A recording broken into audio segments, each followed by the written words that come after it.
बुलेटिनच्या सुरुवातीला बातम्या आहे अर्थातच 5 राज्यांच्या विधानसभा निवडणुकांच्या निकालाच्या। उत्तर प्रदेशात तब्बल 300 पेक्षा अधिक जागा मिळवत भाजपने होळी आधीच विजयाची रंगपंचमी साजरी केली आहे। यूपीत ऐतिहासिक विजय मिळवताना भाजपने अखिलेश यादवांची सायकल पंक्चर केली आहे, तर मायावतींचा हत्ती देखील मोदी लाटेपुढे पुरता निष्प्रभ ठरलाय। यूपीत 9 जागा मिळवणारा अपना दल 6 जागा जिंकणाऱ्या काँग्रेसपेक्षा मोठा पक्ष ठरलाय।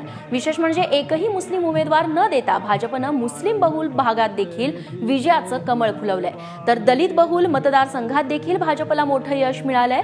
नरेंद्र मोदींचा मतदारसंघ असलेल्या वाराणसीत आणि योगी आदित्यनाथ यांच्या गोरखपूर मतदारसंघात भाजपने सर्वच्या सर्व जागांवरती विजय मिळवलाय। दरम्यान उद्या भाजपकडून मुख्यमंत्र्यांच्या नावाची घोषणा होऊ शकते।